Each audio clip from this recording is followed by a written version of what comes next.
प्रिय भाई और बहनों, आज का शुभ संदेश के लिए आप सभी को हम स्वागत करते हैं। चिन्ह उसके आगमन के प्रकट हो रहे, प्रभु कहता हमसे कि सतर्क रहे, जागते रहे, तैयार रहे, उसे मिलने और ऊपर उठाए जाने। आता है यीशु, आता है, वह बादलों पर आता है। आता है यीशु, आता है, वह बादलों पर आता है। आगमन उसकी बहुत करीब है, प्रियजनों हम सब तैयार रहे। आगमन उसकी बहुत करीब है, प्रियजनों हम सब तैयार रहे। आज का संदेश परमेश्वर के दास नेल्सन थॉमस मुंबई से बांटा जाएगा। प्रार्थना के साथ सुनिए। परमेश्वर की स्तुति हो। शुभ संदेश के सारे श्रोतागणों को यीशु मसीह के श्रेष्ठ नाम में स्वागत और अभिनंदन। थोड़े समय का हमारा मनन के लिए आइए पढ़ेंगे लूका रसूल समाचार उसका 4 अध्याय उसका 13वां पद। Luke's gospel chapter 4 verse 13। जब शैतान उसकी सब परीक्षा कर चुका तो कुछ समय के लिए उसके पास से चला गया। पिछले 4 हफ्तों से यीशु मसीह की परीक्षा का हम मनन कर रहे थे। हमने देखा प्रभु यीशु मसीह की परीक्षा का मतलब क्या है और उसका उद्देश्य क्या है, और हमने देखा परीक्षा का मार्ग क्या होते हैं, किस तरीके से हम भी परीक्षा का सामना करते हैं। जैसे यूहन्ना अपनी पत्री में कहते हैं, शरीर की अभिलाषा, आंखों की अभिलाषा, जीवन का अहंकार, इन 3 प्रकार के परीक्षाएं खासतौर से दुश्मन हमारे खिलाफ करते हैं। हमें होशियार रहना अवश्य है। 2-3 सच्चाइयां और यहां से विचार करके हम जल्दी बंद करेंगे। पहली बात हम ये रखना है कि तीनों परीक्षाओं के ऊपर यीशु मसीह विजयी पाने के लिए इस्तेमाल किया है परमेश्वर का वचन जो पवित्र शास्त्र में लिखा है। ये हमारे मन में रखना है। हमें विजयी पाने का इस आत्मिक मल्ल युद्ध में जीतने के लिए हमें दिया हुआ अस्त्र है, हथियार है परमेश्वर का वचन। परीक्षा के समय यीशु क्या बोला? जैसा लिखा है, जैसा लिखा है। इफिसियों की पत्री में प्रेरित पौलुस कहते हैं, हमारे इस मसीही आध्यात्मिक लड़ाई में जीतने के लिए हमें अस्त्र शस्त्र धारण करना है। इफिसियों की पत्री 6 अध्याय उसका 12वां पद से हम पढ़ते हैं, हमें संपूर्ण अस्त्र शस्त्र को धारण करना है। अब कई बातों के बारे में लिखा है, उसमें एक है तलवार, जो आत्मा की तलवार कहते हैं, परमेश्वर का वचन है। अब यहां कई प्रकार के अस्त्र शस्त्र की बात कहते हैं। इफिसियों की पत्री 6 अध्याय उसका 11-12 पदों से लेकर हमारा संघर्ष मांस और लहू से नहीं बोलकर हमें लड़ना है। 13वां पद ने इसलिए परमेश्वर के समस्त अस्त्र शस्त्र धारण करो। अब हम कमर बांधने की बात लिखा है, हमें झिलम लेने की बात लिखा है, और हमें ढाल लेने के बारे में लिखा है।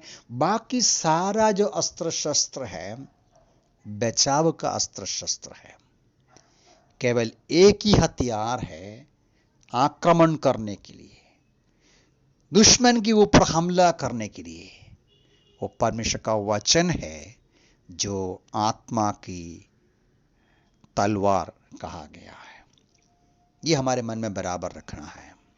अब एक बात और मन में रखिए कि परमेश्वर का वचन या पवित्र शास्त्र वचन में जो लिखा है सच्चाइयां केवल यहां से वहां से थोड़ा बहुत समझने से काफी नहीं, बराबर परमेश्वर का वचन को पहुंचाना। क्यों?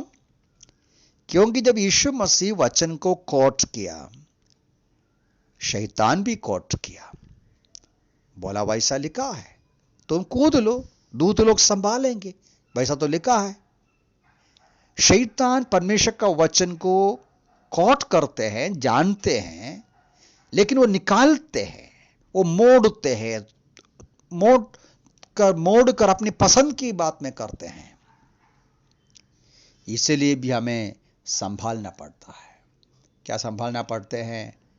परमेश्वर का वचन बराबर सीखना चाहिए, बराबर वो उसको हमारे मन में रखना बहुत जरूरी है।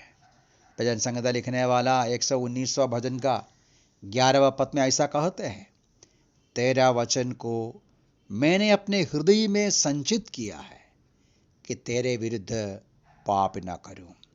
तो ये हमारे मन में रखने का सबसे बड़ी एक सच्चाई है कि परमेश्वर का वचन के द्वारा ही हम इस लड़ाई में, मसीही जीवन में विजयी पा सकते हैं। दूसरी एक बात मन समझ में रखना यह है कि लूका 4 का 13वां पद में हमने क्या देखा?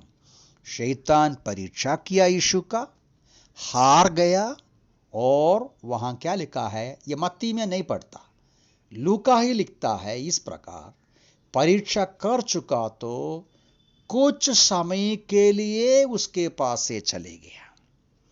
मतलब थोड़ा समय के लिए। हार गया हुआ शैतान अपना हार नहीं मानते हैं, अपना पराजय का अंगीकार नहीं करते हैं।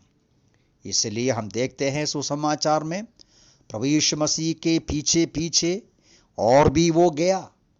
आप एक बार देखिएगा मत्ती सुसमाचार उसका 16 का 23 में हम पढ़ते हैं, यीशु मसीह को पतरस एक सलाह देते हैं। जब यीशु मसीह ने सूचना दिया कि मुझे मृत्यु का दंड उठाना है, मुझे क्रूस पर चढ़ाया जाएगा, मुझे इस प्रकार का दंड उठाना पड़ेगा, पतरस ने क्या बोला? उसको अलग करके, प्रभु जी ऐसी ऐसी बातें मत करो। यीशु मसीह का प्रतिक्रिया क्या था? हे शैतान तू दूर हट।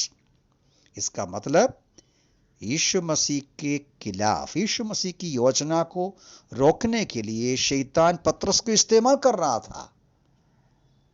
अब ये यीशु मसीह की सेवकाई के कई अवसर पर देख सकते हैं, लेकिन हम जानते हैं प्रभु यीशु मसीह अंतिम रूप में उसके ऊपर विजयी पाया। ये हम लोग पढ़ते हैं कोलोसियों की पत्री में और अन्य जगहों में इस बात को हम पढ़ते हैं। कोलोसियों की पत्री में ऐसा लिखा है कि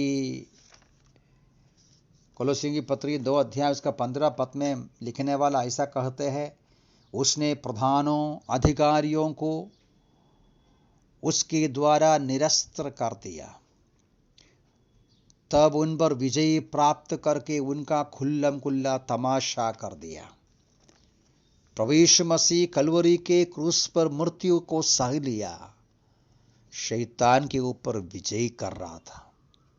इब्रानी की पत्री में भी इस बात को हम लोग पढ़ते हैं, 2 अध्याय उसका 14 पद में प्रभु यीशु मसीह किस प्रकार विजय हुआ।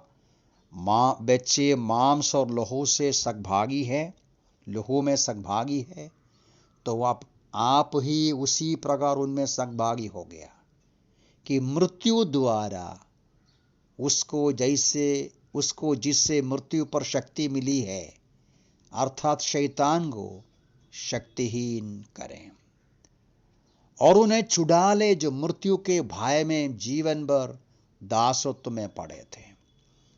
यीशु मसीह अपना क्रूस का मृत्यु के द्वारा शैतान को हराया, वो विजयी हो गए।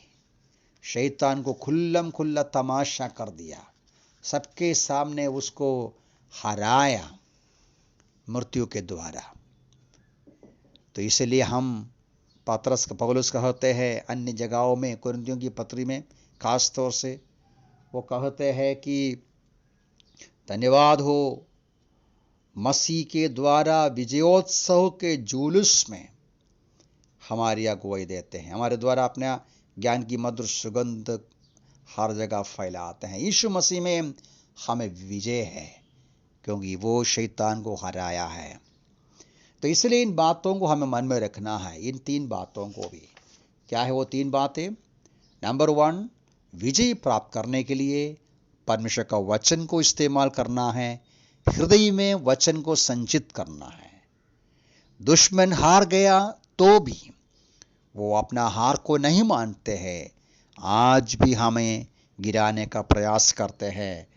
वो इसलिए हमें चौकस रहना है, ध्यान से जीना है। तीसरी बात यह है, हमारा प्रभु यीशु मसीह शैतान को हराया है, वो विजयी हो गया है और उस पर हम भरोसा करें, उसके द्वारा हम हमेशा हमेशा विजयी होते जाएं। प्रभु हमें सहायता करे, परीक्षाओं के बीच में सावधान रहें, प्रभु में भरोसा करें, विजयी होकर हम आगे बढ़े और वचन मन में अधिक अधिक संचित करें और विजयी प्रभु की बड़ाई करते हुए, उसकी प्रशंसा करते हुए हम आगे बढ़े। प्रभु इन वचनों से सहायता करें। प्रभु के नाम की स्तुति हो।